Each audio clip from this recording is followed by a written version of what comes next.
coming soon. So just to Very warn you. important. Okay. Don't want her to be upset. Yeah, that will be a mental break. So I thank you so much. And over to you.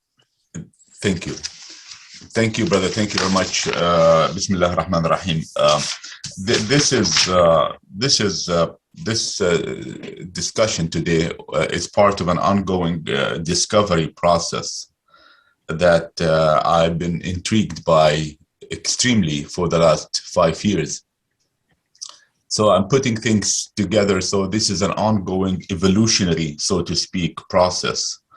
And any feedback will be appreciated, and that's the idea of sharing our thoughts and comments, so that I think we can improve our understanding. And I'm one of those who believe that there should be an absolute understanding of what Allah is communicating with us, rather than relative understanding. I don't believe in relativity and understanding. I believe that a message words have a message, and it have to be understood. So that doesn't mean that my way is the right way. Of course not. But I'm advocating that there has to be a solid understanding of what Allah is telling us, rather than make it fluid, and rather than believe that things change with the time or with the place. I don't believe in that. I believe in it. The message is absolute for all time and for all place. So the subject of language. Now, language is the subject. Let's say, put it this way. Language is our subject today, primarily. So if we go back a little bit, what is the purpose of language? I mean, I'm trying to be very, very simple, possibly simplistic, okay?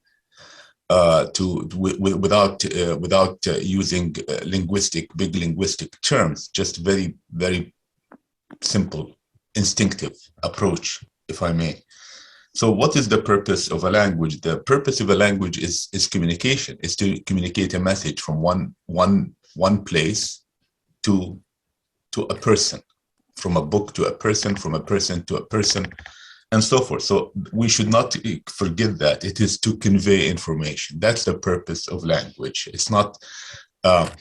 It is not supposed to be. When Arabs talk about i'rab, I don't know if you've ever heard of that word, i'rab, where they describe in a very, very convoluted, unsystematic, complex way the position, a descriptive that describes the position of a word in a sentence. I don't believe in that. I believe that that's contrary to the understanding of language. That's my perspective. Okay, other Arabs may disagree. So just a warning. So okay, so we said purpose of language is communication. We want to convey information. And so the medium, what is the medium? The medium, not the language. The medium of communication is words. That's what we use. That's the medium in which we convey the information. So, and I think, I'm just trying to classify things slowly. I don't think it's hard to disagree with what I said. Okay, maybe the classification will be slightly different. But the conveyance of information is critical to language. Now, words. Okay, now words. So the words by themselves don't convey. They're the medium. Remember, I said words are the medium, but the words by themselves don't convey a full message. So they have to be part of a sentence. And that's where things become more interesting, okay? But let's talk about basic stuff. And I don't think, in the hour that we have today, we can expose everything, especially with questions that might arise. So what is the origin of words? This is a very interesting question. I mean, if words are the medium of language, and Allah is why we're talking about this, because Allah is communicating with us using words. That's why we're interested in subject, right? He didn't communicate with us using symbols, i.e. photos, pictures. Allah is using words, okay? So what are the origin of words? Are the origin of words names? I mean, that's an interesting question. Yeah. The origin of, I think if the brothers there's a feedback. If it's possible to mute your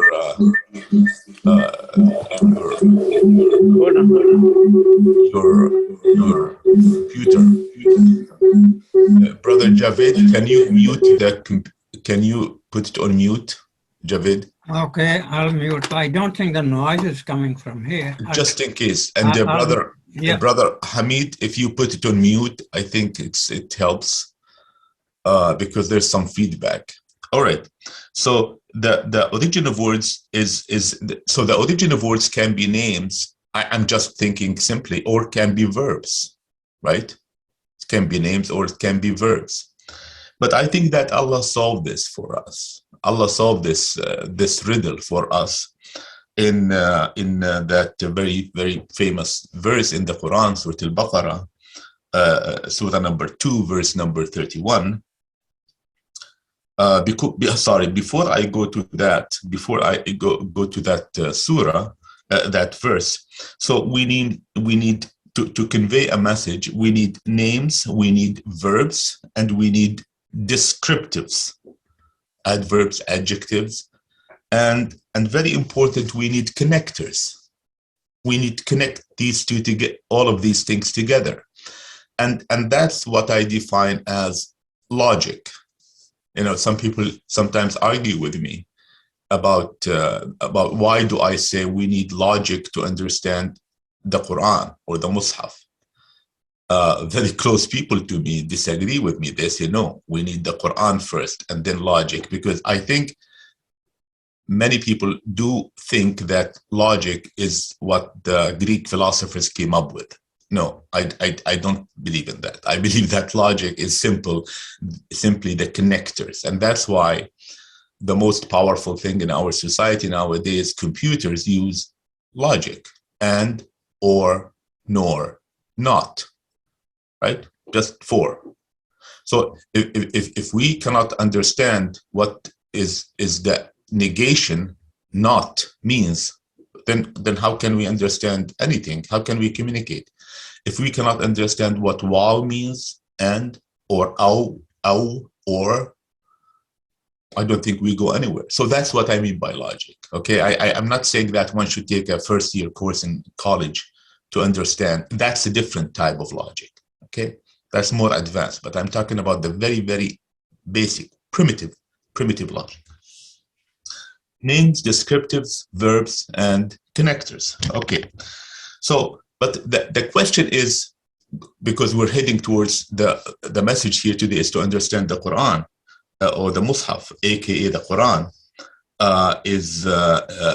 did verbs come first or did names come first? Okay. And Allah solved this in verse 2, in Surah 2, verse 31.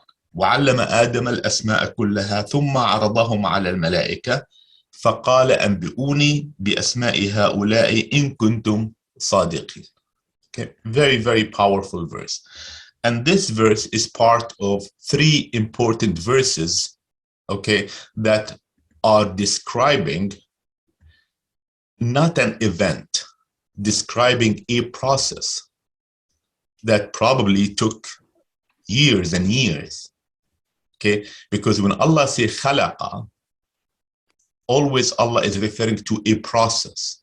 Allah is not referring to an event, things popping up from nowhere, according to the Mus'haf itself, not according to me, okay? All right, so this is a long process. In the middle of the process, Allah says, وَعَلَّمَ آدَمَ الْأَسْمَاءَ كُلَّهَا. And if I were to translate this in a simplistic way, and Allah, and the verse starts with and he taught علم, not عرف. علم. Adama, and Adam, I don't believe it's one person. It's a race. It's a group of people. Okay? In this context, علم آدم الأسماء كلها. All the names. All the names. ثم عرضهم على الملائكة. Then he exposed them to the malaika. And I'm hesitant to translate malaika as angels. Okay? But then he exposed them to the malaika.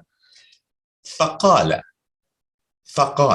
He declared, he promulgated, not he said. أنبئوني بأسماء هؤلاء. Tell me loosely for now, the name of those. The names of those. إن كنتم صادقين. If you were, and I may translate صادقين as truthful. I'm not very, very comfortable with this translation, which is mine. I didn't look up any translation. Why? Because I believe that صدق is not the opposite of lying, of كذب. Okay? Because the malaika, when they said the previous verse, are you going to do A, B, C, D? Are you going to create someone who will do A, B, C, D? He said, I understand what you don't. So the malaika were not lying. Okay, that's how I inferred that Sadiqeen is not the opposite of Kadibin. Okay, anyway, that's a subset, not the main issue. The main issue is that فَعَرَضَهُمْ عَلَى الْمَلَائِكَةِ. He exposed them to the malaika. Now, according to this brilliant thought that Muhammad Shahdur came up with, when he looked at this, he said, you don't expose names. Names cannot be exposed. I cannot expose names to you until you name these names, right? I expose the things that have the names. Makes a lot of sense. I expose the things that have the names. But I cannot expose something which is non-tangible. How can I expose Omar? I have to expose the person who is named Omar. All right.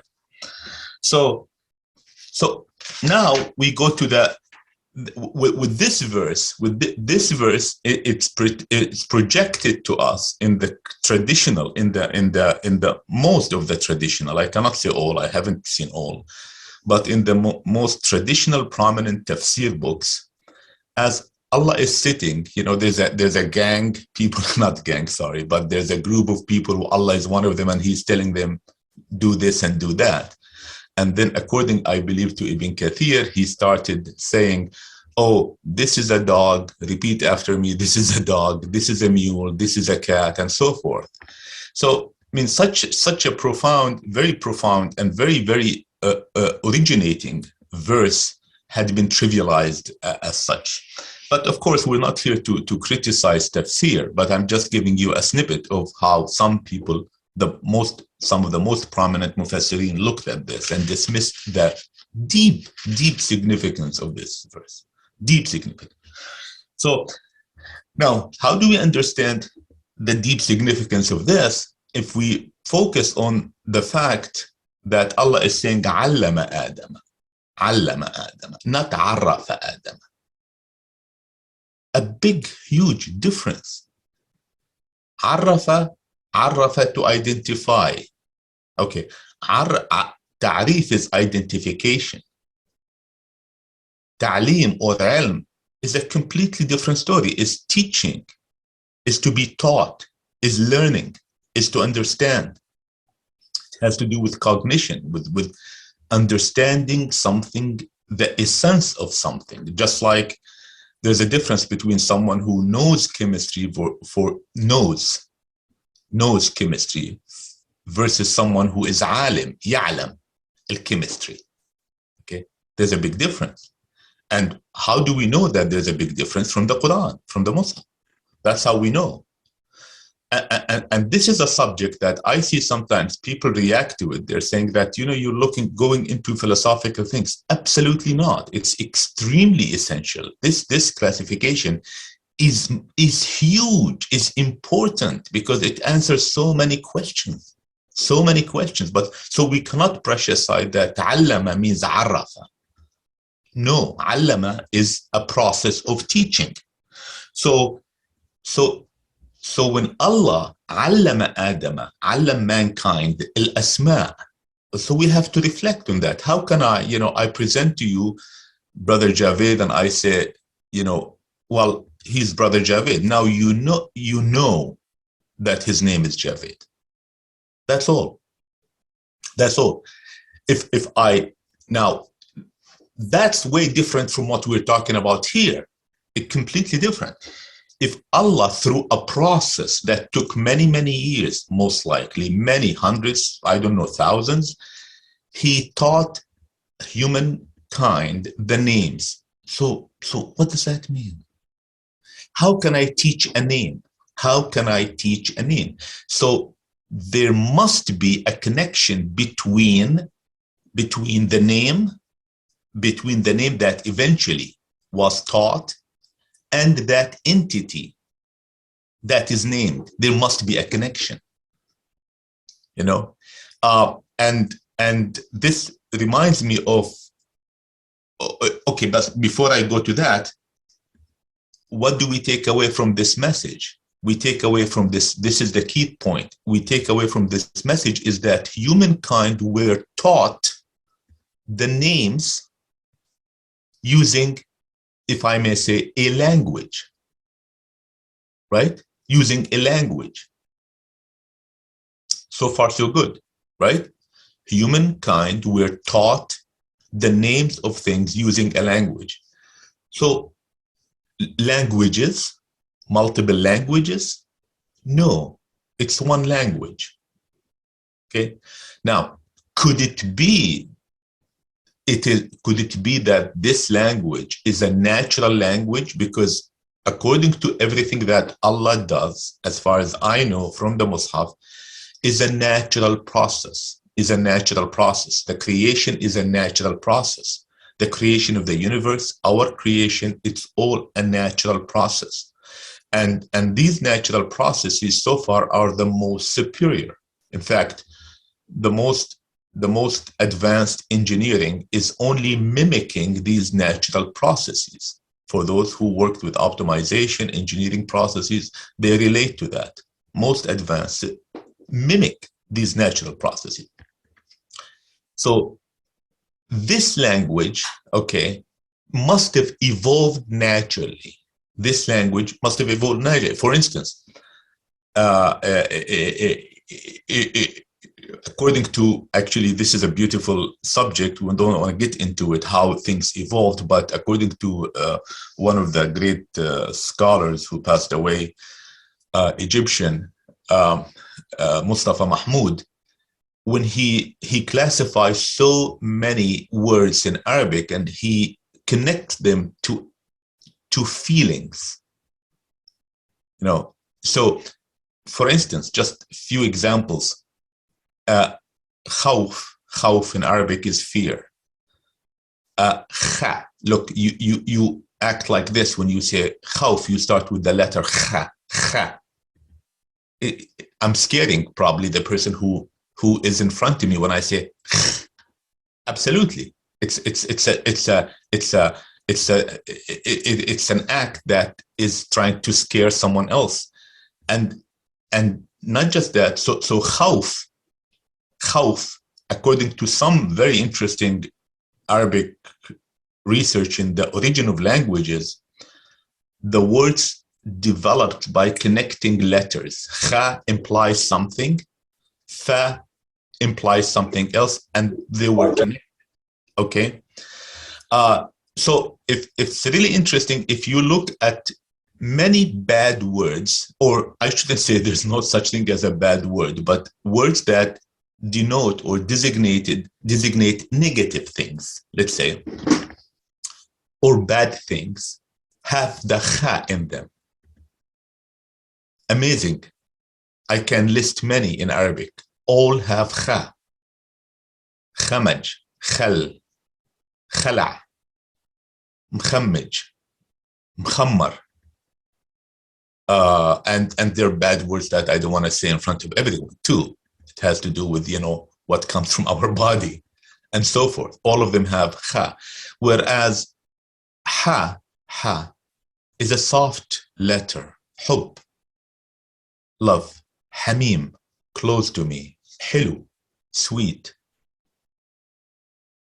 And so forth and so on. So when humans evolved slowly, they would express things that have a relationship to the situation or to the act or to the feelings that they might have, because feelings and basic instincts preceded words. Okay, definitely preceded words. Okay, so this brings us to, and that's why I think the origin of languages, and Professor Zaidan, who is in Saudi Arabia in Qasim University, and thanks to one of the brothers that we know in our community here, Brother Nadim Haq, actually, he is the one who introduced me to him. I never met him personally, but he has written volumes of, actually not volumes, but so many papers to prove that most words in English are traceable. Not the 20 or 30 that sometimes people, mention, alcohol, kamis, and so forth. No, most.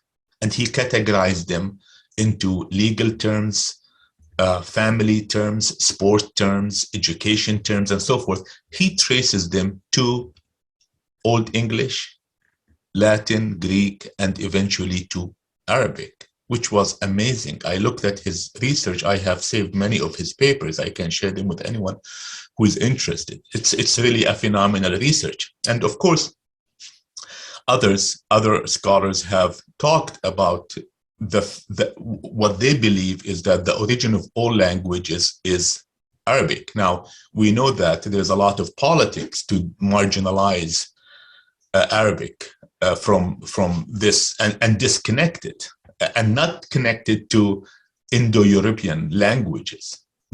Or in Sanskrit, there's a process to marginalize it, disconnect it.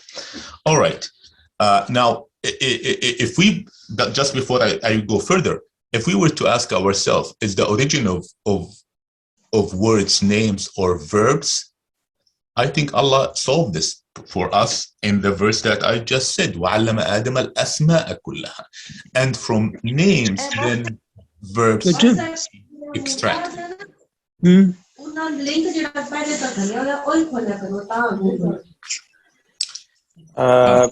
Brother Tasbih Rahman, if you can please go on mute, please. Thank you.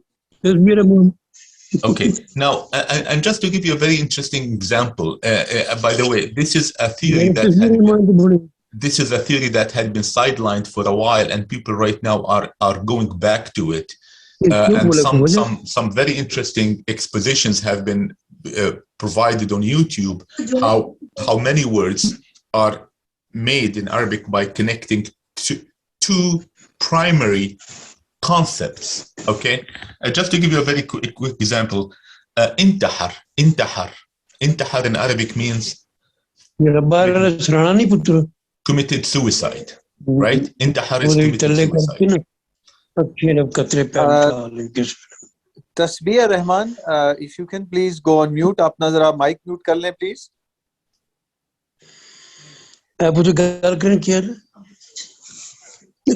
I think all should keep their mic muted. Yeah. Yes. Rahman sahab, Tasbih Rahman, aap apna phone ya laptop जिस भी use कर रहे हैं इसको please mute कर लें, please. Thank you. Okay. So for instance, intahar, I was saying intahar means committed suicide. But in Arabic, intahar, alif, nun, ta, ha, ra, 5 words. If you decompose them, Anta, anta, a alif nun ta is anta, means you. And the other one is ha, ra, hur. Separate them, it means you are free. You put them together, it becomes intihar. See where it came from. Of course, we're not advocating to be free by killing yourself, but that's the origin of that word and many others like it. Okay, now let's move on. Now, if the next thing I want to talk about is that okay, we talked about names, we talked about the origin of them. Okay, so now, to understand Arabic words, that's the next thing, because we want to understand the Quran in a better way. Words have multiple meanings, but different words will have different meanings. Okay, a word will have multiple meanings. Where do we get this from? Because the idea is to convey a message, right? The idea is to convey a message, not to convey the meaning of a word per se. So the word has a slight domain, but you confine it further and further by the connections to the words around it, and that's what we mean by by the context. Okay, now this brings us to okay. Now the other thing is the connectors. I'll give you a simple example for us to notice that connectors, that we overlook how connectors are used a lot. The verse about wudu, by the way. I've been looking into this verse lately, and I found that I've been doing the wrong thing all my life, by the way. I'll share this with you. You might be surprised. Some of you may not. 5:6, Surah 5, verse number 6. يا أيها الذين آمنوا إذا قمتم إلى الصلاة فاغسلوا وجوهكم وأيديكم إلى المرافق وامسحوا برؤوسكم وأرجلكم إلى الكعبين. This is the verse that talks about wudu. Okay, of course, notice that Allah is saying if you get up for prayer. You know my understanding? Of course, put all the hadith and fiqh aside. It means that whenever you go up for prayer, you have to make wudu. Even if you made wudu the last time you prayed and you did not go to the bathroom, or you did not pass air, you still have to, according to this, not from me, according to this. And I went to the books of fiqh, I didn't buy what they said because they contradict this verse. Okay, so Allah is saying every time you get up for prayer, but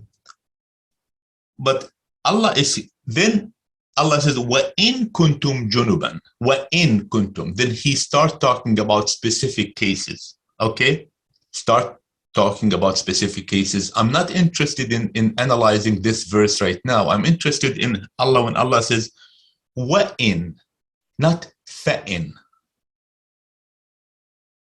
Okay, is there a difference? Okay, if we look at the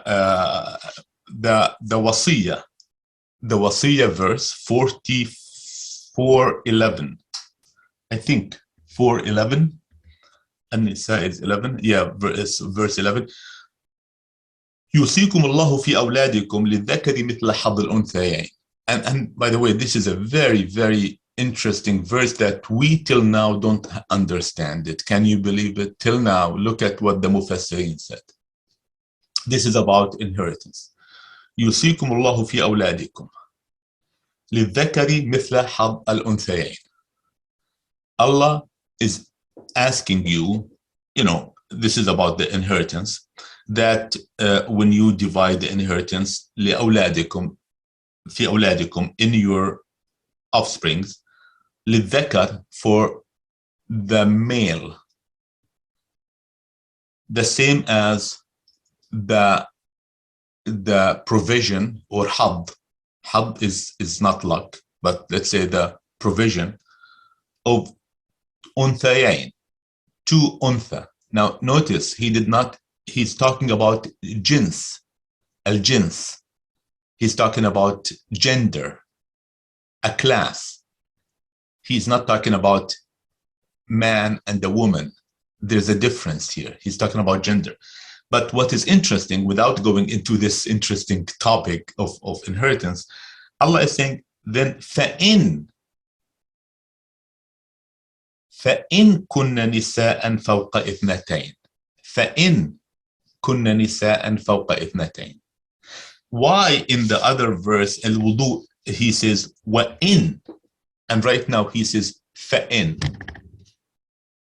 So I may not have the answer right now, okay? I may have some theories, but this is something that has to do with the concept of logic, i.e.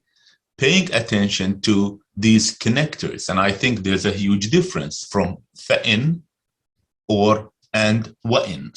Okay. Now, and the next point that I want to talk about is the issue of how to interpret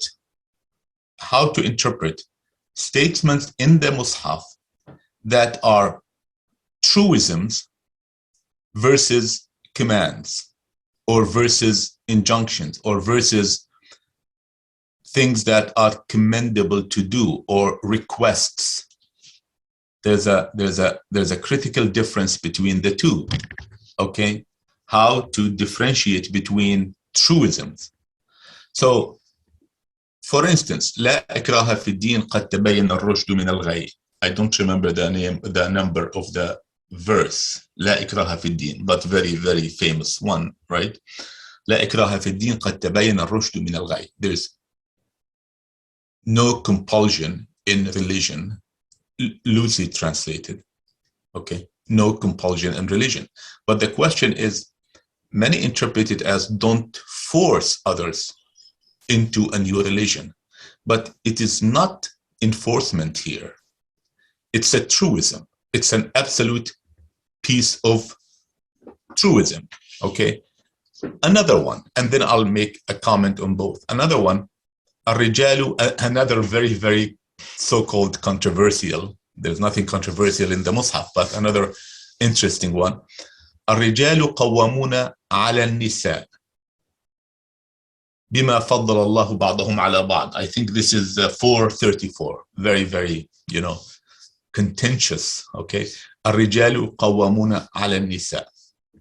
Now the traditional perspective, which is till now being adopted by major institutions in the Muslim world, like Al-Azhar, is that men have the upper hand or in control of the affairs of women.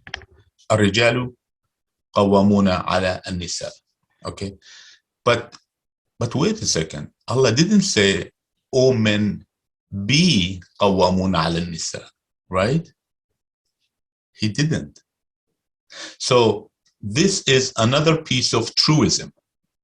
Now, what a third one? Just to go into a third one, and then we'll comment on all of them. زين للناس حب الشهوات من النساء والبنين والقناطر المقنطرة من الذهب والفضة, and so forth. زين للناس. I don't remember the number of that verse. It was made appealing or desirable, loosely, forgive me for being loose in this translation, because the message here is to convey not this point. It was made desirable for nas. Look, nas. He didn't say ibad, right? Why didn't he say ibad all of a sudden? Why he differentiate between ibad and nas? Okay. حب الشهوات, the love of shahawat, desirables. Okay, desirables. So this statement is a truism. And Allah didn't say, I made it appealing or desirable. Zuyina. Isn't that interesting? Zuyina. The third, person. The passive voice. Zuyina linnasi hubb ash-shahawat. So what is the message here of these three is that these three verses that I mentioned, these represent truisms. Truisms. And the truisms are supposed to validate the message. Validate the message that Allah sent us. We cannot interpret them as a command. So when we go back to الرجال قوامون على النساء, it's a truism. Okay, fine. So if it, notice this progression in my thinking, if it's a truism, then if there's a negation of this truism, then Allah is not worthy of worship because he made a mistake, right? Then this book is full of mistakes, right? So how do we address this? Well, we address this in a very simple way. Go back to the meaning of الرجال in the Mus'haf. الرجال in the Mus'haf, that when people say men means rijal, not all rijal mean men. Not all rijal mean men. Here's a proof. وأذن في الحج. Let's remember the verse. وأذن في الحج. I think I wrote it down. 22:27. I think. وأذن في الحج يأتوك رجالا. أذن في الحج, call for Hajj. يأتوك رجالا. So is only men who are asked to do Hajj, right? No, it's men and women. So rijal from tarajjal. Tarajjal means took the initiative. That's what the root of the word rijal comes from. Rajala, tarajjal. Okay, he took the initiative because, and then nisa, and nisa, okay, and nisa means not always it means woman. And nisa doesn't always mean, most of the time it doesn't. It means someone who comes later, okay? And if you notice, you see, with the proper understanding of words and the context, I think we converge to something meaningful, something really meaningful, rather than going in all kind of directions and extrapolating something from nowhere. Allah says, going back to the verse of wudu, يا أيها الذين آمنوا إذا قمتم إلى الصلاة. يا أيها الذين آمنوا. Those who have made iman. Male only? Doesn't make any sense, does it? Male only doesn't at all. It's both males and females. And nobody denies that, by the way. Nobody denies that males and females should make wudu, right? But then in the middle of the verse, without going through the verse, it's a long one, he gives more details if one doesn't find water to use clean sand, for instance, tayammum, okay?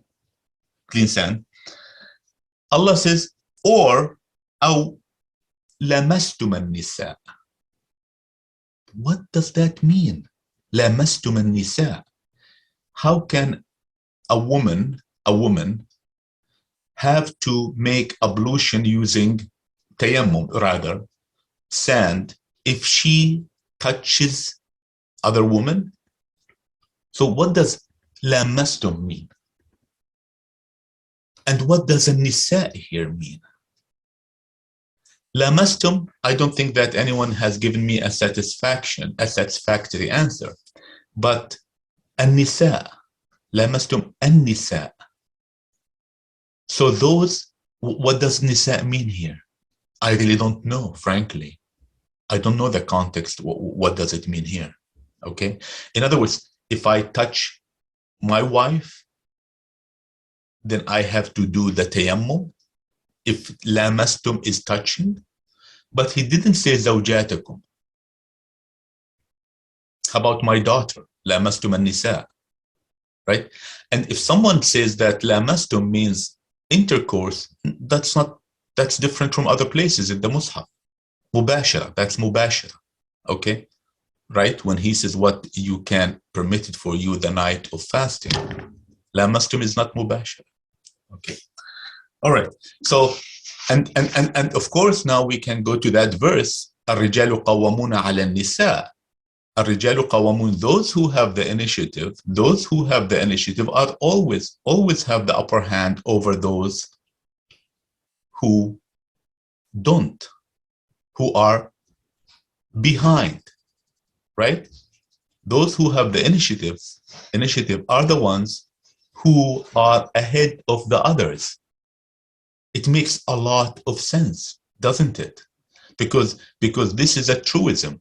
This is a truism, right? Because, you know, and it is not presented in the context of a husband and wife. It's not present. This verse, this famous contentious verse, is not presented in a context of husband and wife at all. How did we project it on the marital relationship between a husband and wife?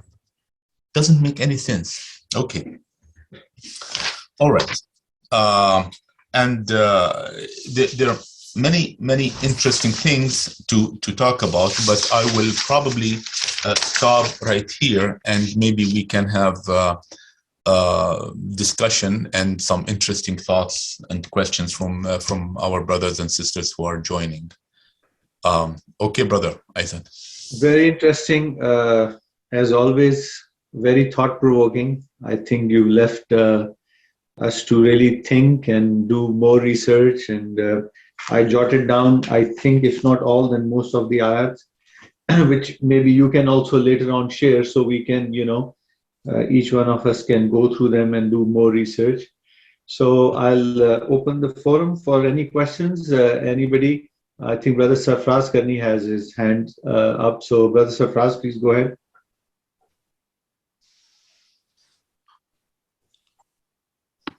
Yeah, thank you, Brother Omar. Nice presentation. I have a basic question. A lot of people has this question.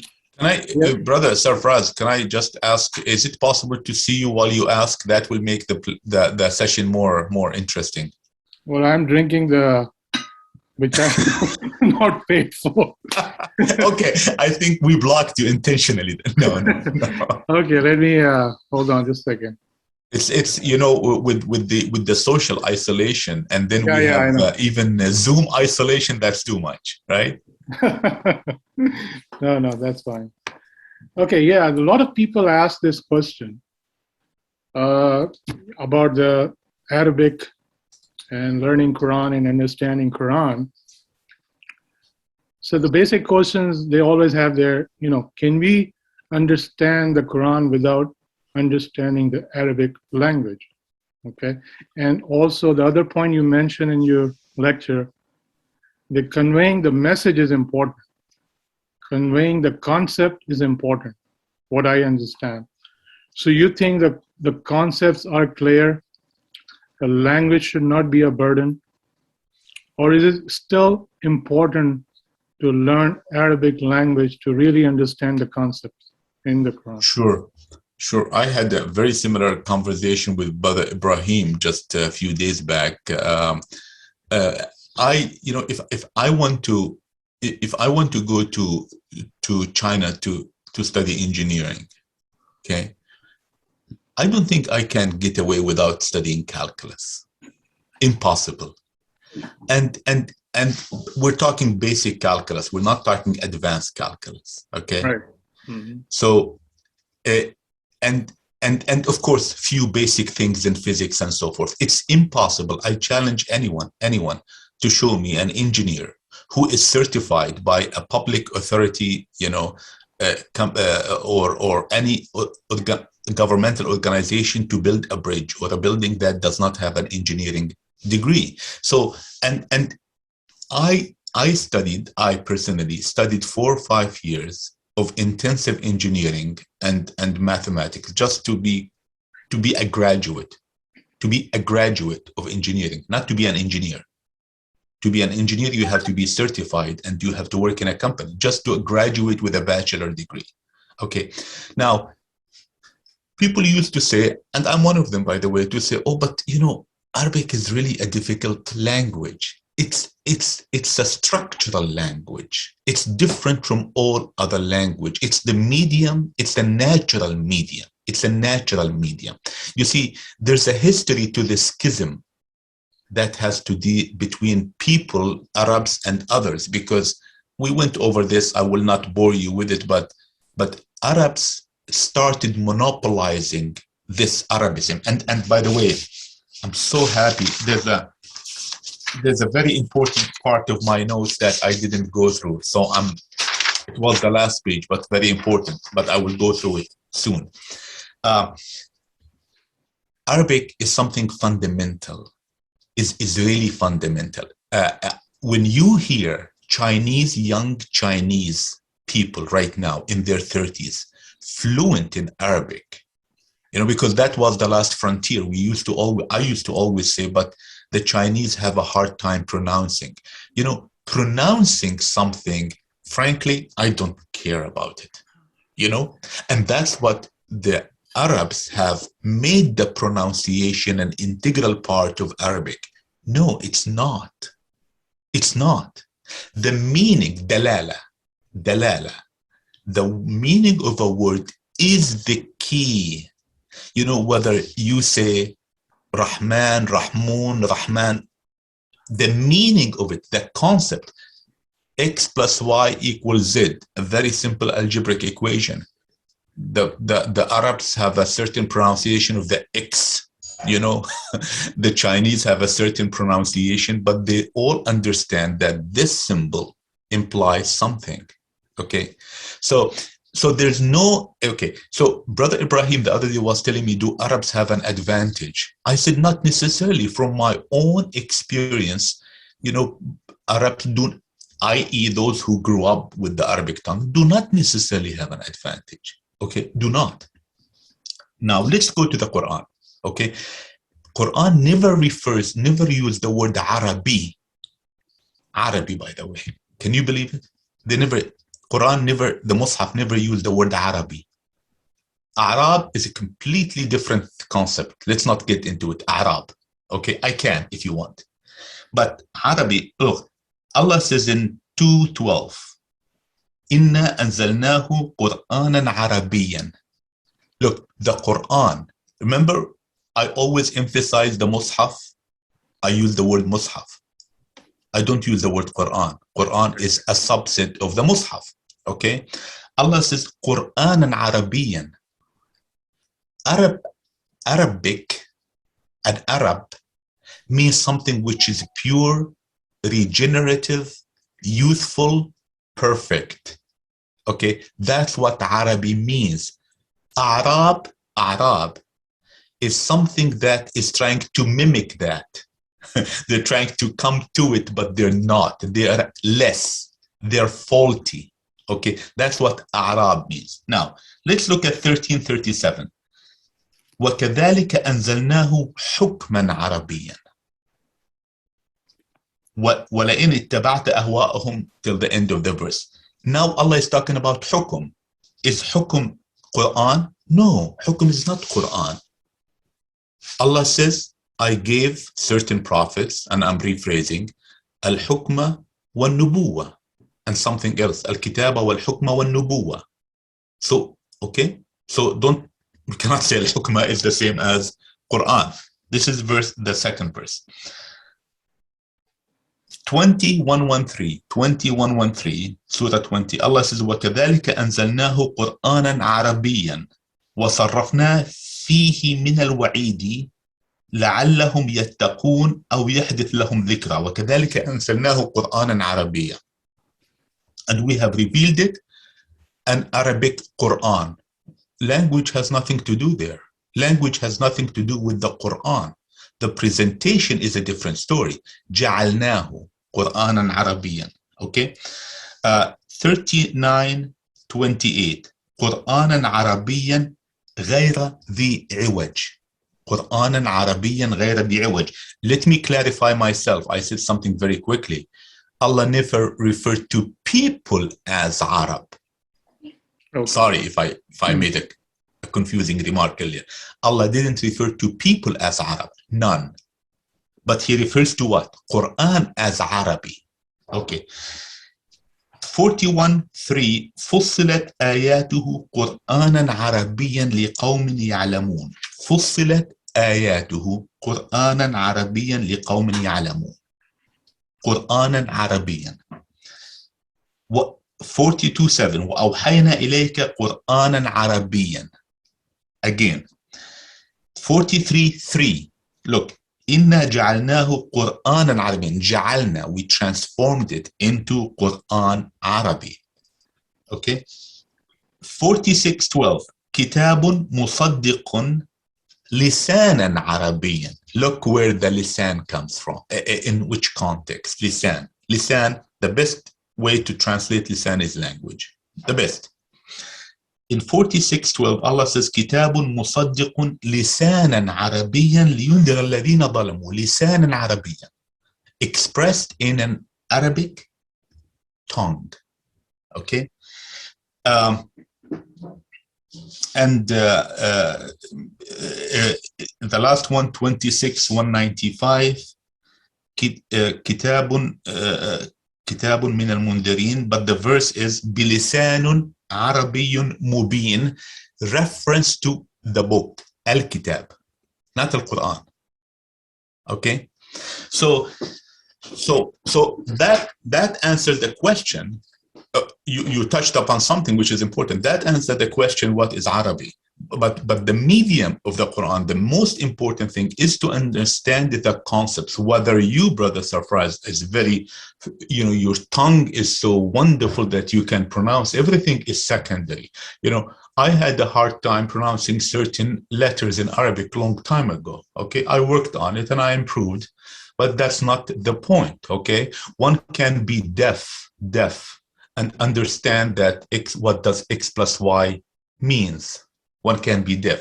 So, in summary, does it take an effort to understand the book that Allah sent to us? Absolutely. We go to China to study calculus for 2 years just to start learning engineering.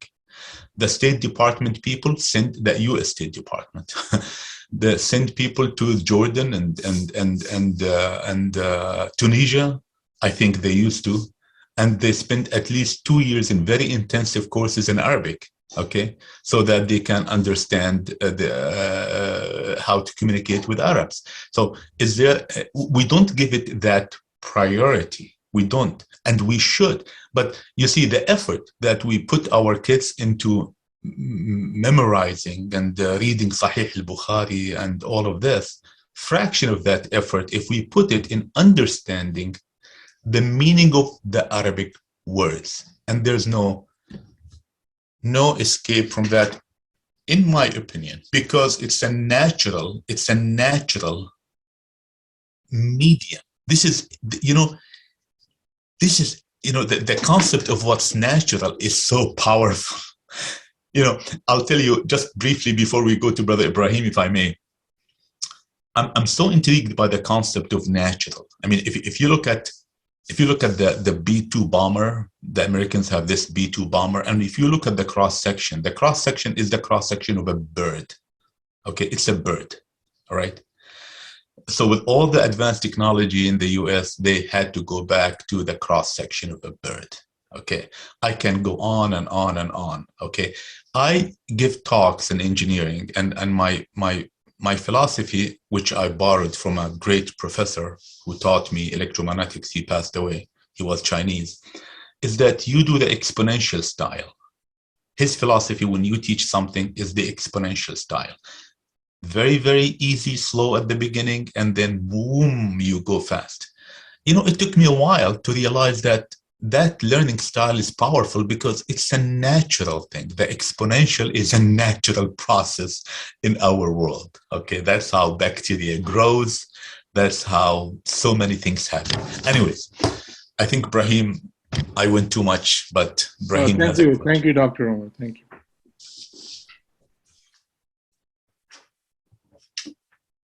Brother, you unmute yourself. Yeah, I'd like to ask the question, with regards to understanding the Quran. is it possible that a person can actually learn a lot of the vocabulary in the Quran, understand the meanings of the words, but still have difficulty communicating with Arabic speakers, because of maybe the different dialects and things like that? If I understand you correctly, I grew up in an Arab country.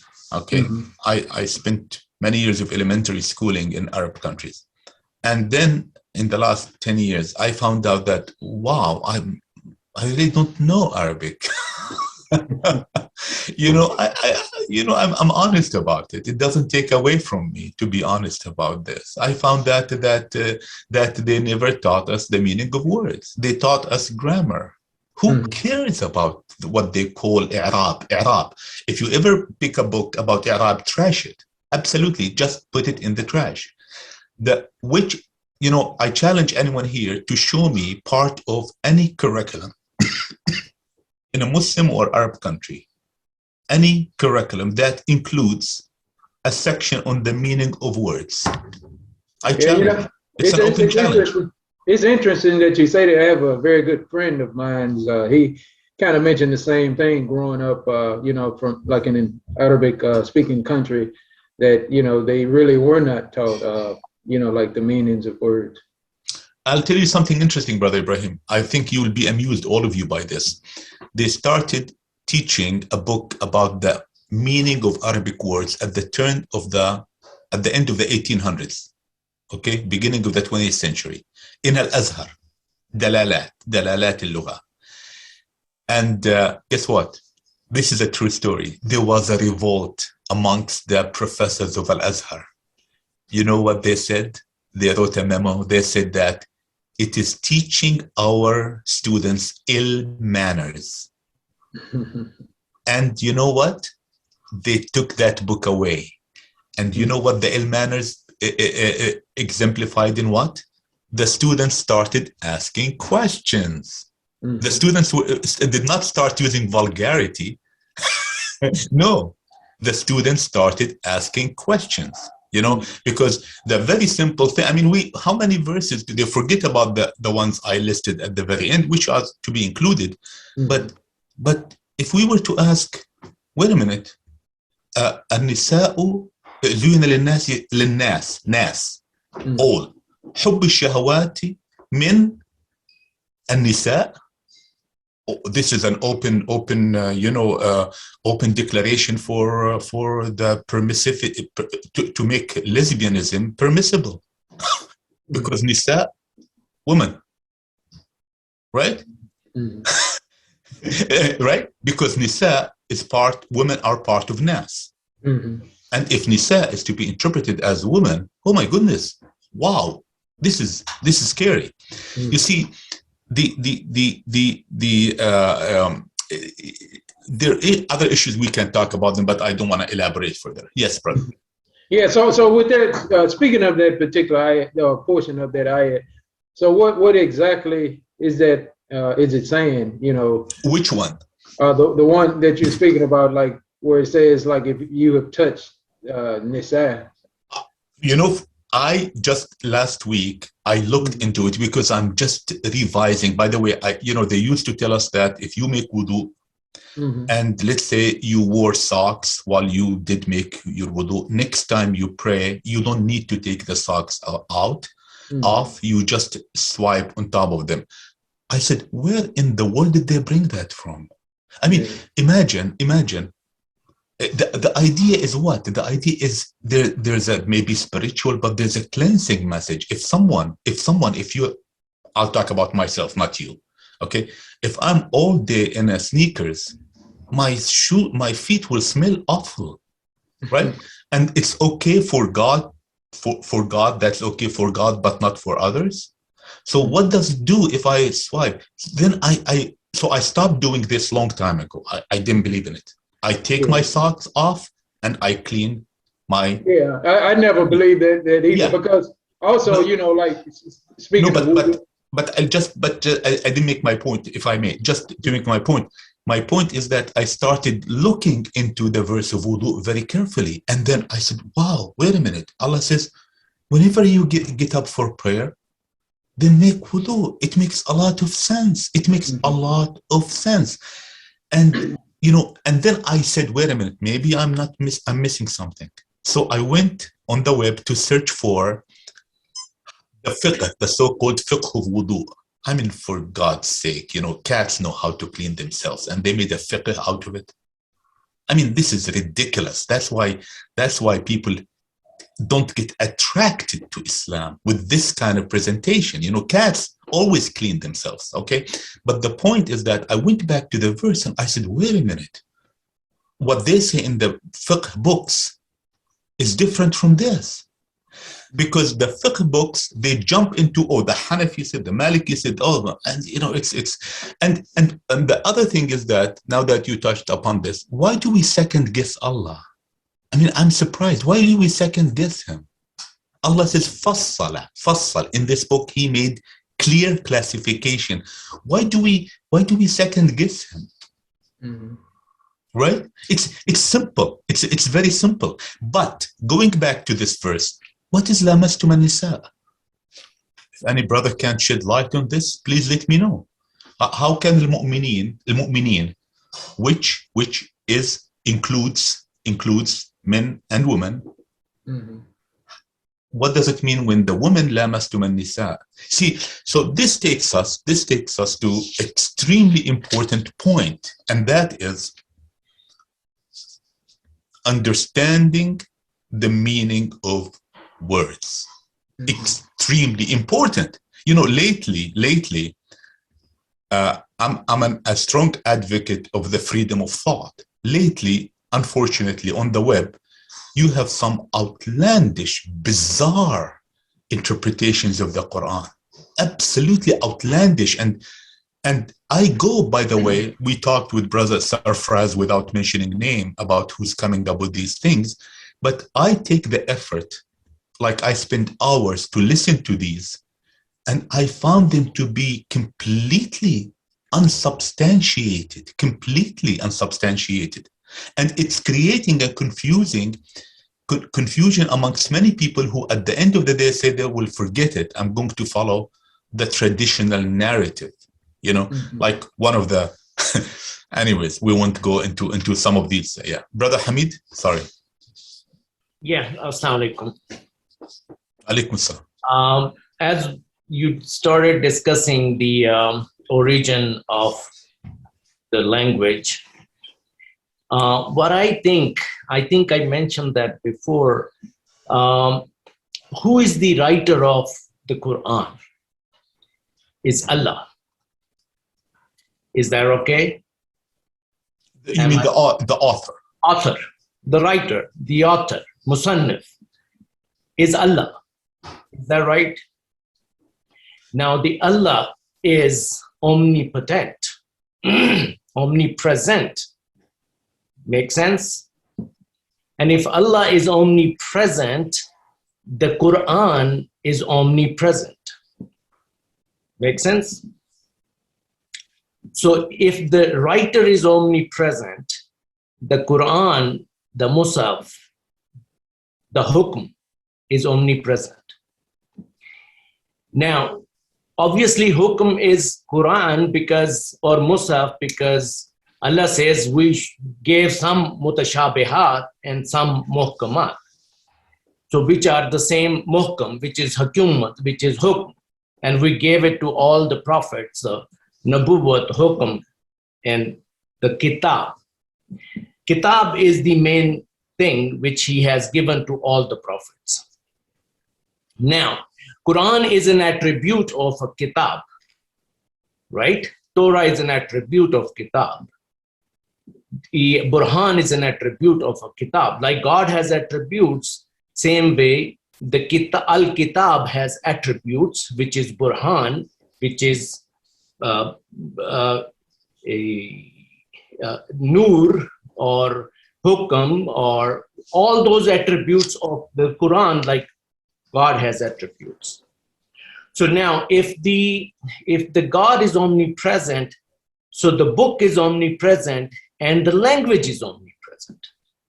Means it's been present since the time it started, right? Now, as you brought the point that God has taught Adam all the asma. So means from the time beginning, the language or the asma means, okay, fine, it's names. But when you any name, if you have to have a concept for a word, and you have to have a word for a concept. It goes both ways. You cannot have a word without concept, and you cannot have a concept without word. Make sense? All right. Go ahead, brother. Yeah. So what I understand that the words, what God has, one is called conception and one is called perception.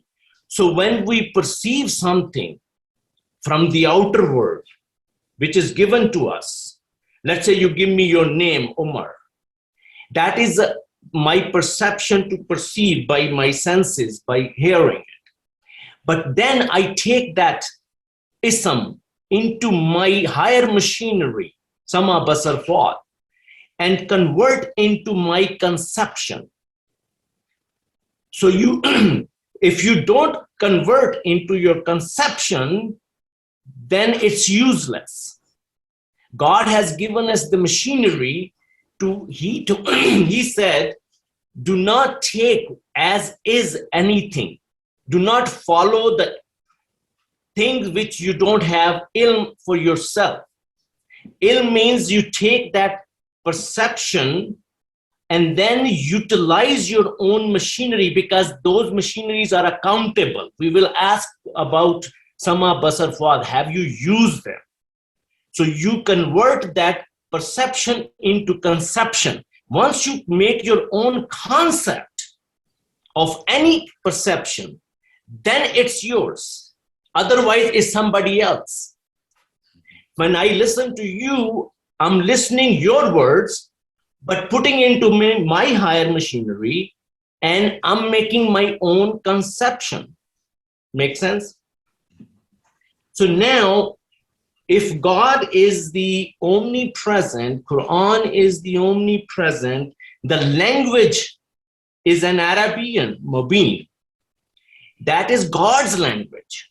That's not Arab's language. That's right. Arabs learned from Quran or Kitab. So Kitab was given from Noah onward. It was the Kitab was given. Nothing else was given to nobody. It was the Kitab. Yeah, you can have a different attributes of that Kitab. Kitab is Burhan, Kitab is Dalil, Kitab is Noor, Kitab is Hadaya, Kitab is whatever. But it is given Kitab to every prophet from day one. And that was in Arabian Mubin. So if Asma was given, if human was taught, Adam, human, if was taught all, as you said, it's not one Adam. If it's taught, isn't taught, then it's his language, means Arabic, right? So that is one point what I gathered from this. The second thing, and I think hukam is also is part of kitab. Kitab is divided into two, mutashabihat and muhkamat.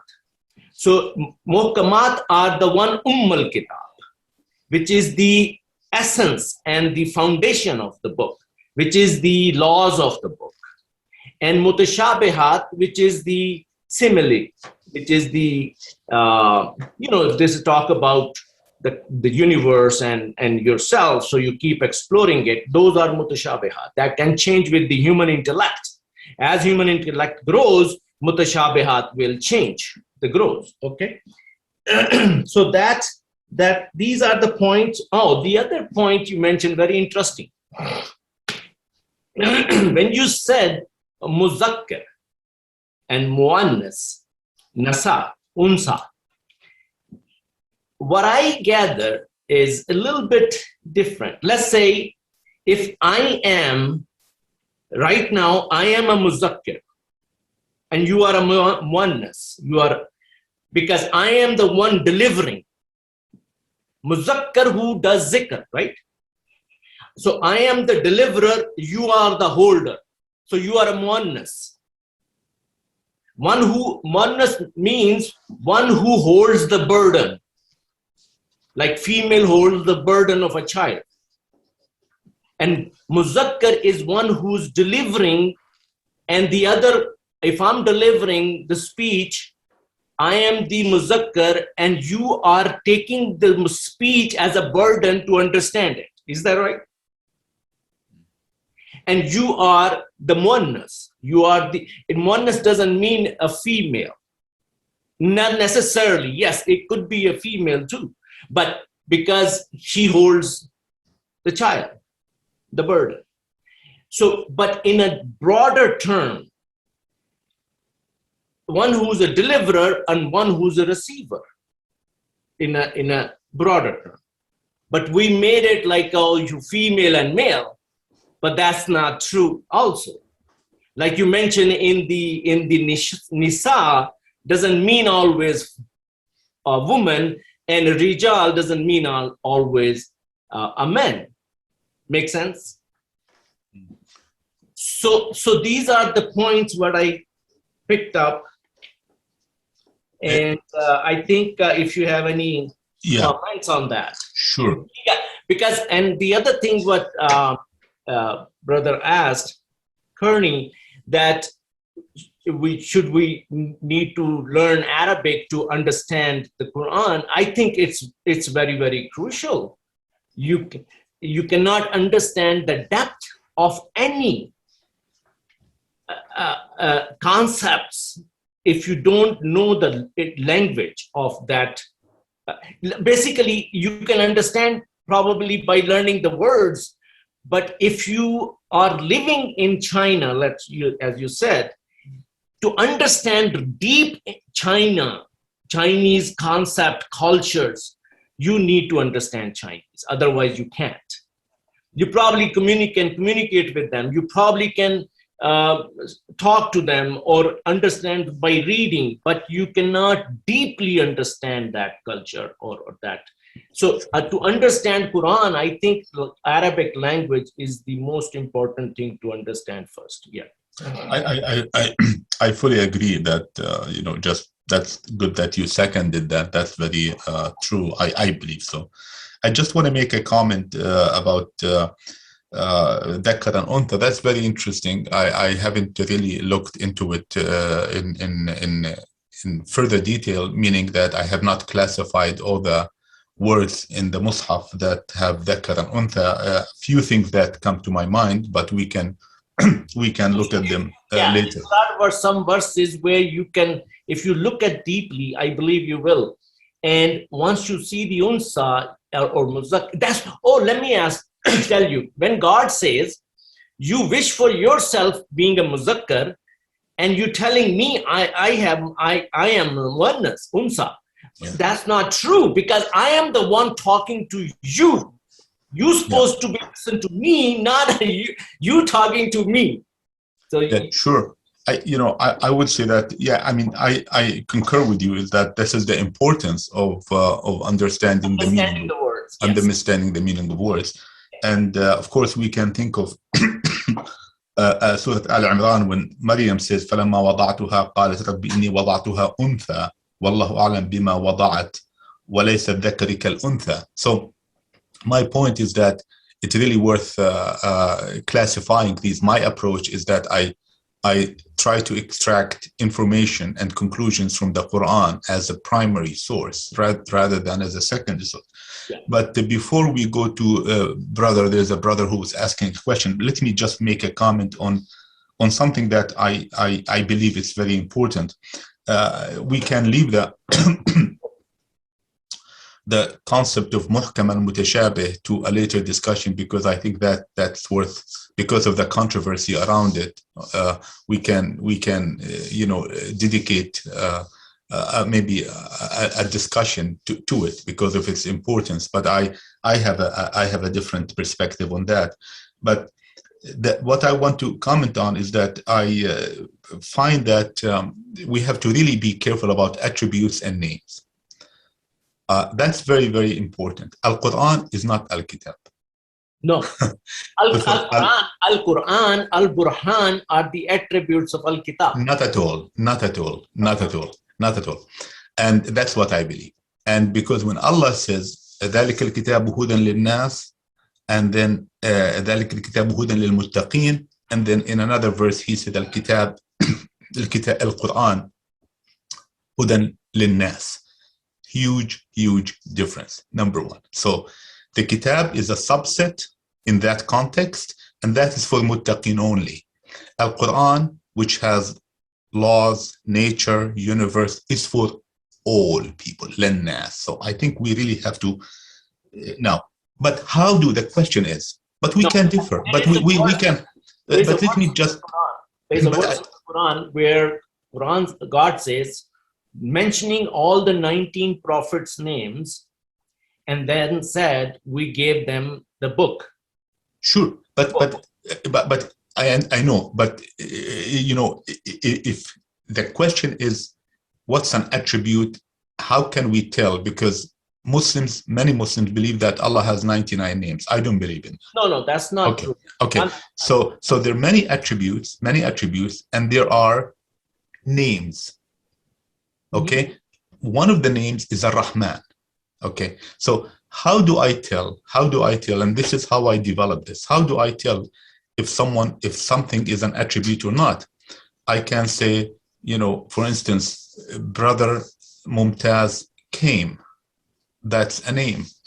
Now, if we all know who Brother Mumtaz, that he's mashallah very handsome, young looking after this trip to Pakistan.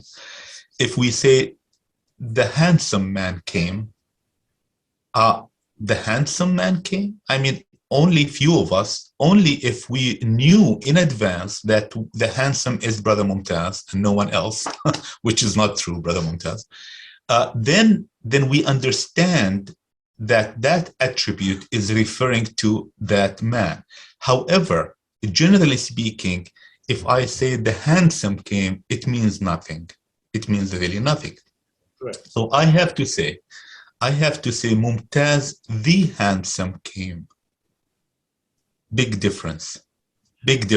So if I say the handsome, that's it, disconnected. Okay, no context. I am not conveying proper piece of information. And that's why that is one way to distinguish between attributes and names. My thing, if I say the Burhan is telling the human, or Al-Nur is telling the human, or Al-Hadaya telling the human, I know it's a book. God is talking about the book. So if Burhan is Quran or Al-Book, the book, if Nur is the book, is Hadaya is the book, so then I know book is the book. Alif Lam Mim Zalikal Kitabu La Raiba Fi. So that is the main thing, which is the Hadaya for Muttaqin. And there is other verses, if you look into that is also talk about Hidayah. The Quran, the Nur, all these things are talk about for Muttaqin.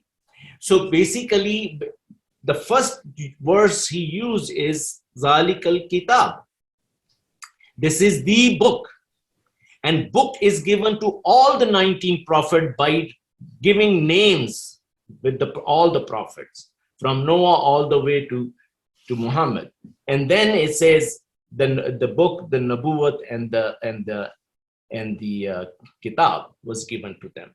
So the Kitab becomes the Al-Kitab that was given to Moses, Jesus, Muhammad, Abraham, Noah, all everybody got the book.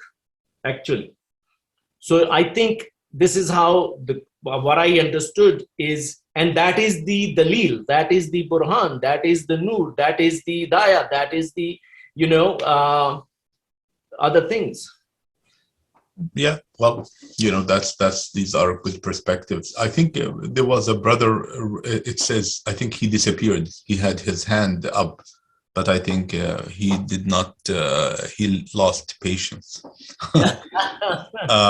Sure, certainly. I think that I don't see any hands up. I think that I hope that focusing on these fundamental things will help us eventually converge. I think the meaning of the word, like you said, that is very, very extremely crucial for all human or Muslim to understand the Quran. Yeah. Brother Ibrahim, you have a question?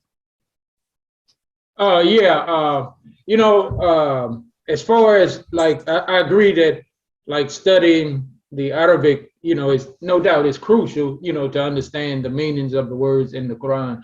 Like when I asked that question, I was not asking it like in the sense of, I want to clarify that I wasn't asking it in the sense of saying that a person does not need to study Arabic to understand the Quran and you can rely on translation. No, not at all. I mean, I've always known that you need to understand the Arabic. I was just like confirming that understanding the Arabic language is a foundation or maybe a prerequisite in order to understand, give you a foundation to build from in order to understand the meanings of the words in the Quran. Now, one thing I would say, based on my experience of, studying Arabic, I have kind of experienced that studying, I guess what they would call modern standard Arabic. There's a difference in the various spoken Arabic that's spoken, among, people from say Egypt, Sudan, Morocco, Palestine, Jordan, the Gulf countries and things like that. And from being a non-Arabic speaker, it seems like when I learn the modern standard Arabic, I can kind of pick up a pattern, to kind of become more familiar with a lot of the patterns of that language, I guess, and some of the words, I can kind of anticipate. But when I hear Arabic speakers speak, I don't see that pattern. I don't see that connection a lot of times. Sometimes I may hear certain phrases that go back to this and, I see some kind of, connection.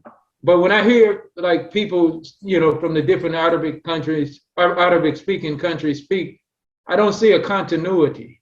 And that was my, question, like, as far as studying Arabic, I mean, from what I've concluded is, I should study very intense, in terms of the standard Arabic, and to use it as a foundation, to be able to understand and learn and understand the meanings of the word.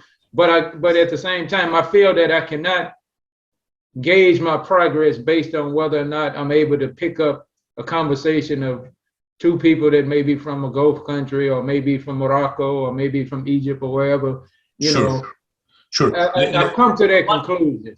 Let me. My question to Brother Umar, but he said just that different countries has different dialects, so it's difficult to understand even if you know Arabic from one country. Well, it's not even so much the dialects, like even some words are even not even. That's true. Remotely related to. But I'll tell you, brother. My question to you is, but is in writing is different also in different countries, or writing is only one? Yeah, sure. Writing is only one, but I think the problem is what Brother Ibrahim said is a very minor problem compared to the bigger problems. Sure, if I go to Algeria, I really need almost an interpreter as an Arab to understand what they say, right? So the core, the best Arabic is really in the core of the Middle East, not because I'm from the Middle East, but it happened to be, you know. Yeah. So it's much easier. Now, the bigger problem, when I said this is not a big problem, the bigger problem is that there had been schools of Arabic grammar, Nahu, I'rab, Qawaid, all these terms, probably you heard them, Nahu, I'rab, Qawaid. And these schools were evolved way after the Prophet Muhammad Rasulullah died.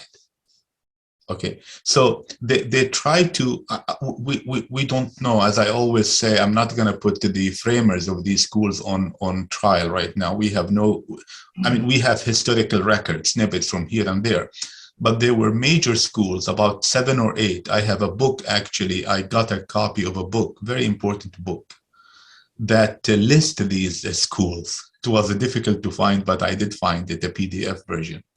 Could you, And, could send it to me? Yes, absolutely, absolutely. المدارس النحوية, absolutely. It's in Arabic, المدارس النحوية. Oh, it's in Arabic. Okay. Yeah. It's المدارس النحوية. And I forgot the name of the author, but anyways. So the important thing is here, is that these things, the structure, they built a structure that in many ways, this is the key, in many ways contradict the structure of the Quran. Okay, so and now these the triumphant ones were developed about 200 years after the Muhammad Rasulullah died. Okay, so 200 years, which means what, 1200 years ago or 1250 years ago. Okay, so look how human knowledge has advanced, how we as human race have advanced. And we keep going back to these schools. Now, when I say how we advanced, in what context, in what relevance? We advance in knowing that this universe is extremely precise, created with precision. And my famous example is the isotopes, uranium isotopes, just difference between two. One you can destroy a city with, the other one you cannot create a hand grenade with. Look at the precision of the universe. So no wonder Allah emphasizes that those who have yakhsha Allahu min ibadihi, al-ulama, those who really understand the universe. The context is very, very clear. Let's not mess around here. The context is very clear. Allah is referring to the ulama who knows botany, anthropology, etc. Read that verse very carefully. Okay? So when we advance, and right now we know what Newton did, what Leibniz did, what Einstein did, what Maxwell did, what Euler, and all of them, we go back and look at the Mus'haf in a different lens. What's that lens? When Allah said ma, the letter M, alif, you know what the Arab grammarian said? This is an appendix, extra, forget about it. Okay? I mean, imagine, Allah, that random, he just put ma.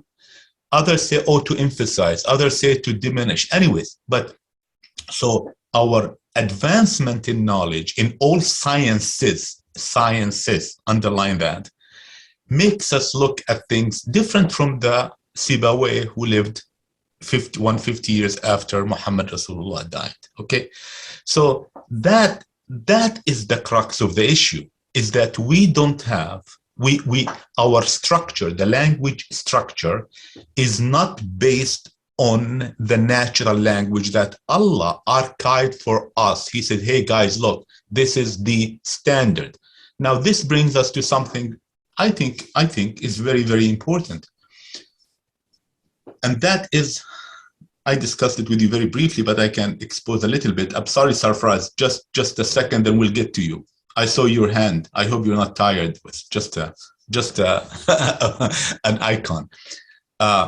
Is that the use of the masculine and feminine expressions, the gender, forms in the Mus'haf, I frankly think we have to revisit this very, very, very seriously. I really think so. We really have to, because I believe that we are masculinizing or feminizing, if I may say, the name, but not the entity.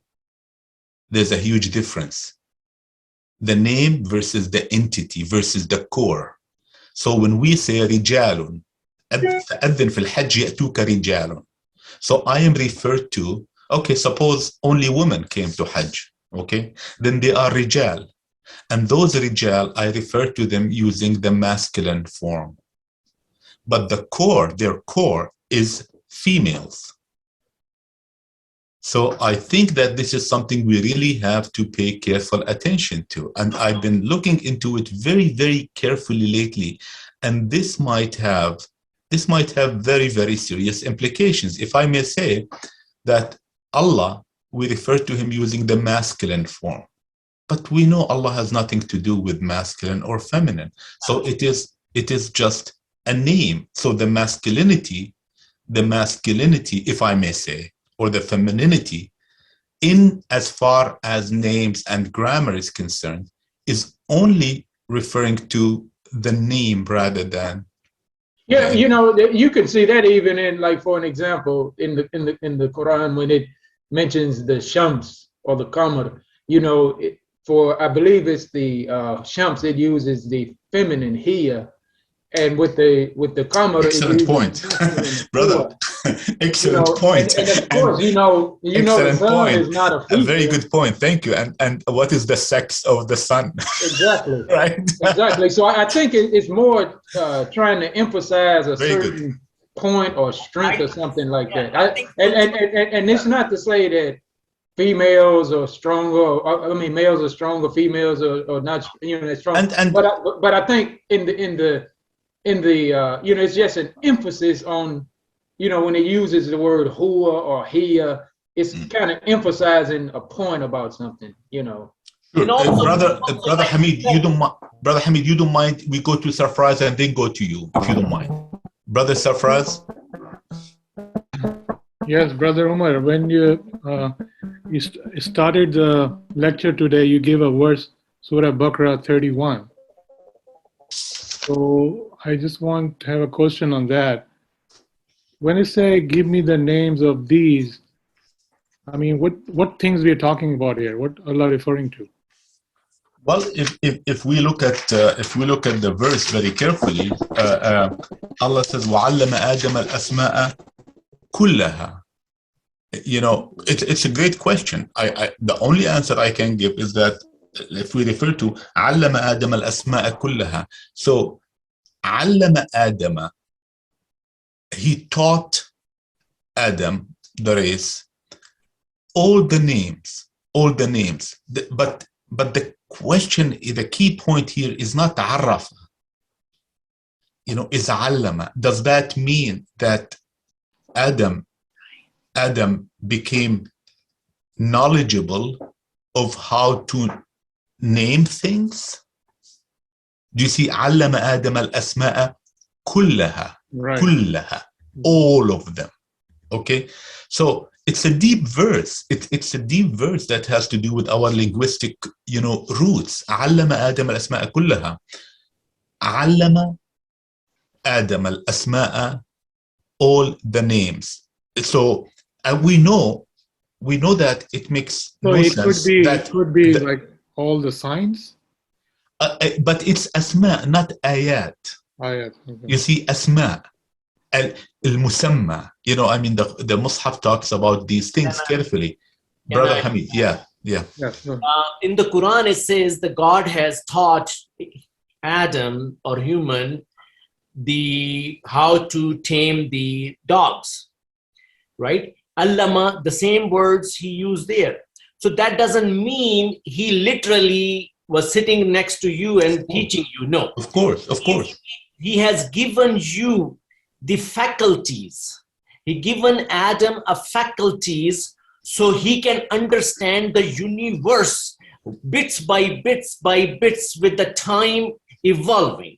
Not means human has the capacity to understand all the universal things, not only things, not only asma, but conception also, not just perception. Sure. See, if we connect this with allama bil qalam, Exactly. allama bil qalam is that allama bil qalam. The way I understand it is that that the process of learning has to go through classification. Qalam, not this. Or giving you the intellect to understand something. The ability. I think it encompasses probably broader than intellect. The ability to classify.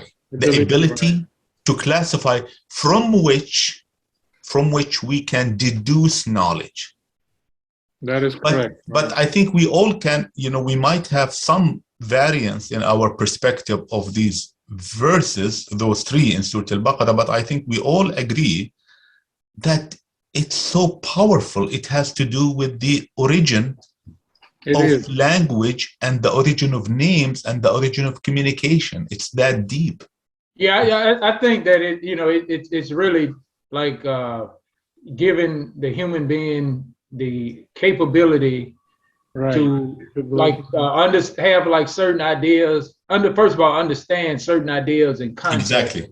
And then to classify all of those ideas and concepts into like words or phrases. And something that had been overlooked, I cannot claim that I'm the first one to see it, but I haven't seen it discussed, is the key difference between arrafa and allama, between ma'rifa and ilm.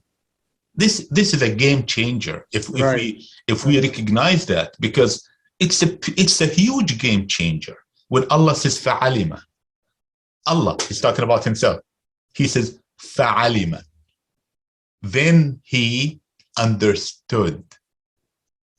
It's not me. This is not a sacrilege, a statement, a sacrilegious statement. This is Allah is saying that. Brother Isaac,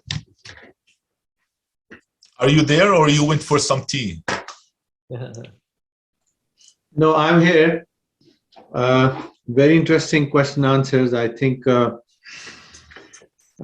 again, I will request, if conveniently possible today or tomorrow, you can share all the references that you mentioned.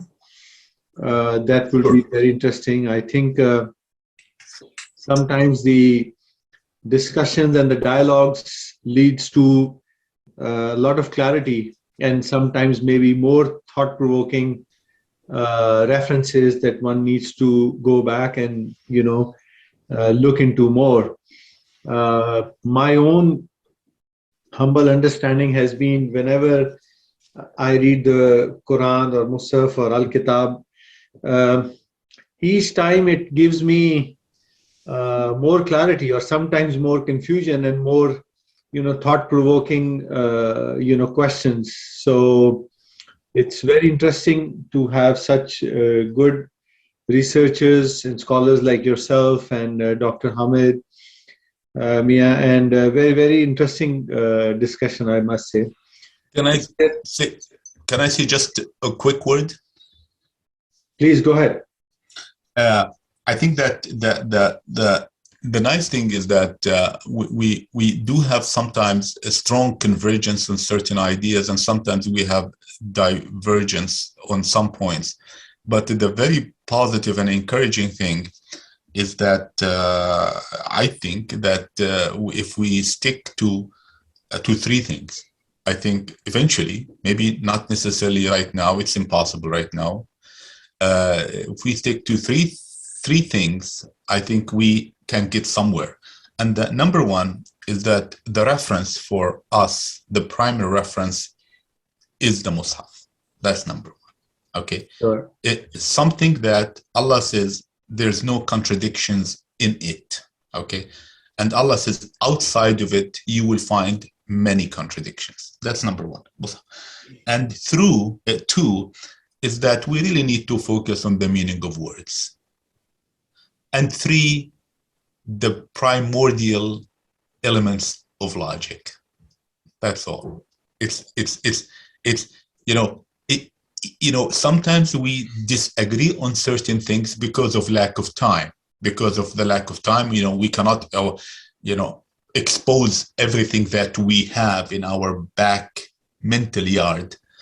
But I think my humble, opinion is that if we stick to these three things, I think we are really in the right direction. Whereas if someone jumps and says, "But brother, الرجال قوامون على النساء," look at what Ibn Abbas said, then we crash the whole building, and we're going in the same cycle that most, if Allah forgive me if I'm exaggerating, most Muslims have been going through for the last maybe 1390 years. So as you mentioned, the intellect, the logic, the reason, he came first, or the kitab came first. What I remember, the verse "Wama bikum min ni'matin famin Allah" means if he hasn't given us the faculties or a higher machinery, we never could have used the logic, like animals or plants or other kingdom. The logic came because he said, we have provided you all these ni'mats in the higher faculties. So when you were in process of being born, we added sama, basar, and fuad. So that's where you started utilizing these faculties and develop logic and reasons to understand other things. Yes, and I fully agree with that. And this takes us to the last thing I want to say is that the concept of al-hikmah, for those who would like to see a little bit more, the episode that we had with Brother Sarfraz on Ijma' talked about the hikmah. I refer you to that. But what I want to say here is that al-hukum, hikmah is related to hukum, rule. And rule needs primordial logic. Of course, logic without the microprocessor means nothing, right? Logic without, what you're going to program a computer? You're going to program a computer. Mm-hmm. So there has to be a computer to start with. I think. Oh, okay. Go ahead. I just want to say, the al-hukum, when Allah reveals al-hukum, because when we talk about intellect, it could mean different things, but I think that there's no if and but to follow al-hukum. And to follow al-hukum needs, my grandmother, who never went to school, is extremely good, better than highly educated people in understanding that hukum, i.e. the rule of the law, the rule, hukum. But if you were to tell me, khalqillah, the universe, well, not everybody can comprehend that. Just a simple differential equation, many people say, what in the world are you talking? I can't, my brain cannot take it. And that's when Allah says, La yukallifu Allahu nafsan illa wus'aha. We don't give you a responsibility beyond your capacity. We always interpret it in the context of, oh, I'm tired of making wudu. I am traveling. That's silly. No, but if you take this logical, illa wus'aha, illa, put at this word, illa wus'aha. Yeah. We do not put hurdles or difficulties, just not because so you can tolerate it, to make your wus'at higher. Sure. Any hurdle comes in front of human to make you go higher. Illa wus'aha. But brother, there's an effort to classically insert hurdle and hardship, and I disagree. Why? Because Allah is talking about a capacity. La yukallifu Allahu nafsan. No limit to your capacity. That's a different story. I agree with you. No. I know, but that's not the point. That in answer to what you just said, there's no hurdles and there's no hardship. Allah does not impose hardship. Allah doesn't impose hurdles. He's not imposed. I know, but strictly paying attention to the letter of the verse, it is wus'aha, capacity. I cannot connect it to hurdles or hardship. Okay, so when we look at that, is that Allah will not entrust us or ask us to go beyond our capacity. That doesn't just apply to making a wudu, or I'm sleeping, or I missed a prayer, or this, or I cannot make tawaf, by walking, I have to make it on a wheelchair. No. It has nothing to do with the verse. Exactly. And that's why I'm saying it has to do, it is a broad concept. Right. And but it has nothing but that intellect that we talk about, the logic. What is key is al-ahkam. What is key is al-hukum. Al-hukum. That's the important thing, because Allah said, clearly said, وَمَنْ لَمْ يَحْكُمْ بِمَا أَنزَلَ اللَّهُ وَمَنْ لَمْ يَحْكُمْ بِمَا أَنزَلَ اللَّهُ وَمَنْ لَمْ يَحْكُمْ بِمَا أَنزَلَ اللَّهُ. Then there are this and this. There's no if and but. There's no if and but. There is if and but when it comes to realizing very complex things. That's a different story. Like speaking of muhkamat, that's Ummul Kitab. That is the laws of the book. There is no, you can't marry your mom, you can't marry your sister. Speaking of logic, I think that even though in a lot of religions or whatever, they kind of frown on it, but actually logic in the human being is a very natural thing. If we go back to the primordial, condition of the human being, take for an example superstitions. Even though superstitions are far out there, they're not true, but really what it is it's the human being's attempt to logically explain the reasoning behind things that occur. You understand?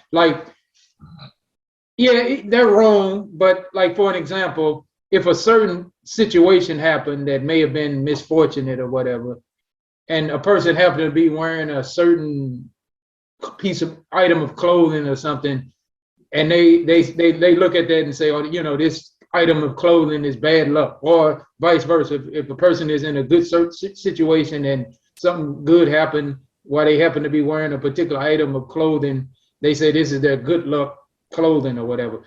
Even though it's wrong and illogical, or the logic is wrong, but at the same time it is a primitive attempt to give reason as to why situations or things happen. So I think that right there shows that it's in the essence or the nature of the human being to be logic, and to we have a need to understand why things happen. Brother Ibrahim, if I say you're in front of me and you're not in front of me, my grandmother, if she were to hear that, she would say, have you gone crazy? Very simple, right? Very simple. Yet, I may shock you a little bit. Yet, the classical interpreters, many of the classical interpreters of the Quran, they said not means okay. You see our dilemma? Do you see our dilemma? وَعَلَى الَّذِينَ in the verse about Siyam, وَعَلَى الَّذِينَ يُطِيقُونَهُ. They said, no, Allah meant لَا يُطِيقُونَهُ. See? So but other thing I want to mention, if just look into that there is a subtle difference between logic and reason also. No, there's a brother. There's a difference, of course. Of course there's a difference. Okay. The thing that's different than reason. Absolutely. We're not mixing the two. We're not mixing the two. I wasn't making the point to say, that the two are the same. I was just trying to emphasize that it's a natural tendency in us to want to understand why things happen. Yes. Obviously. And sometimes we reason without real logic. Absolutely. And really, that's what superstition is. It's an attempt to reason, but it's not using real logic. And look, we're talking about something so fundamental, yet, when you tell people, okay, Allah says, please, we're gonna get into this subject, but just quickly, is فانكحوا ما طاب فإن خفتم ألا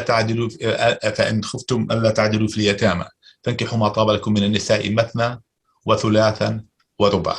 Okay, please let's not get into again this contentious phrase, but Allah says wow, not ow. So I had an uncle, he passed away, very wonderful, humorous person. He said, brother, do you know that we can marry 9? I said, tell me. He said, well, it's wow. You know, he made it as a joke. When I say marry, I said men, you know, according to some. I believe that there's no limit to how many men can marry, but that's a different story. But wow is not ow. You see my point? Wow is not ow. Amazing. Now the question is ow or something used in the Mus'haf? Yes, it is. Wow. So we really have to go back. We have to go back to the drawing board. This is this is serious. Anyways, brother, maybe we should conclude. I think yes. Very interesting session of about 2 hours. So we're coming to the conclusion. Thank you very much, brother Professor Dr. Umar Mehi, and I hope, inshallah, we hope to see you in person. Brother Adnan is also, I think, should have arrived from Dubai last night, and we will see if we can all get together for some nice breakfast or lunch or halwa puri or samosa. I was going to say the right incentives. Inshallah, we will try that. So thank you, everybody. Thanks a lot. Thank you all, brothers, sisters. Thank you, Dr. Umar. Thank you. Thank you. All the best. Assalamu alaikum. Okay. Thank you. Bye-bye.